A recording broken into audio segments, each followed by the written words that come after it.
In this tutorial, we will take the Pathfinder tools and use another option, which is to subtract or minus a shape from another shape. And we'll use this to make a page icon. We'll add this to our existing stationery set that we've started. In the instructions, it says make a web page, but we are going to use our A4 page that we've already started with. And we're going to make a page-shaped rectangle to start with. Moving to Illustrator, one of the things that we can do, if we choose the rectangle tool, we can get an exact size by just clicking the page and then typing in our numerical values. So we're going to go for a width of 21 millimeters by 29.7 millimeters. Now these are the right dimensions for an A4 page, except that it should be centimeters rather than millimeters.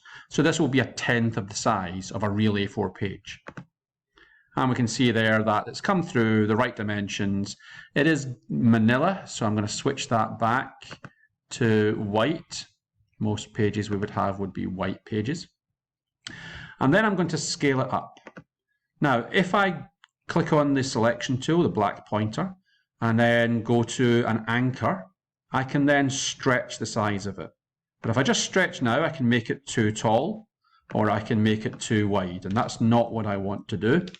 So I'm going to hold the Shift key down as I'm stretching it, and that will constrain the proportions so that the height and the width remain in the same ratio. So that is still an A4 profiled page.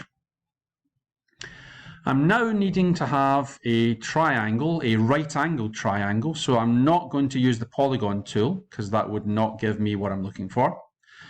Instead, I'm going to switch to something called the Bezier pen, or the pen tool. Now with the pen tool, if I click, click, click, click, click, I make corners and then I can join them back to the start again.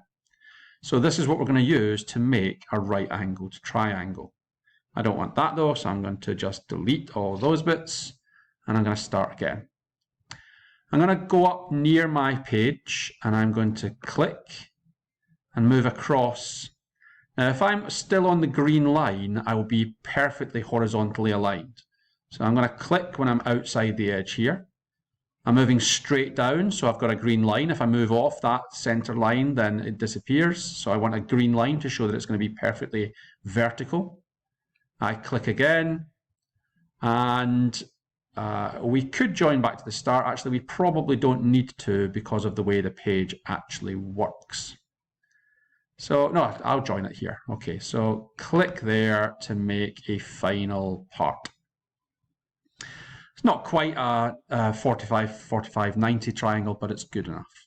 The first thing I want to do, because I need 2 copies of the corner, is to hold down the Alt key and drag to make a second copy. This is quite important. I'm going to chop one copy off, and then I'm going to use the second copy that's exactly the same shape to replace as a folded down edge. So I start by moving this into position. Now notice, when I get it intersecting at the top, I've got a green line. When I slide it over and then intersect, I get another green line. So that should be exactly on top of the corner without any overlap. I highlight both shapes, and this time with my Pathfinder. Now if you don't have Pathfinder available, that's Window, Pathfinder. These are alphabetical, so easy to find about just below the middle, P for Pathfinder. And I'm going to use something called minus front. Minus front will take away the most recent shape from the one behind it. So the triangle is in front of the page. Minus front will then chop off that corner. What I now want to do is to take this shape and move it into position. So I'm going to select it first of all. I'm going to go near its edge. And I'm going to start to rotate it. Now you can see that it's telling me what the angle is there, 18.66 and so on. If I hold the Shift key down, it will go by exact 45 increments, and I want it to go 180 degrees. I can now take my page and move it over until it matches up with the previous edge. So I now have my page with a turned down corner. It's a bit flat looking, it's not very convincing. So again, we're going to use a drop shadow. I highlight my turned down page curl. Last time we used FX down here in the appearance. I can also get to that by going to Effect. And remember, it was Stylize and then Drop Shadow. Now, the placement of this drop shadow is very important to give us a 3D effect. That, with it hanging off the edge of the page, is not very convincing. So what I want to do is give it an X offset that is on the page and a Y offset that is below the curl but looking as if it's part of the page. I've got a certain amount of blur here. I can change the blur, so I can slide this up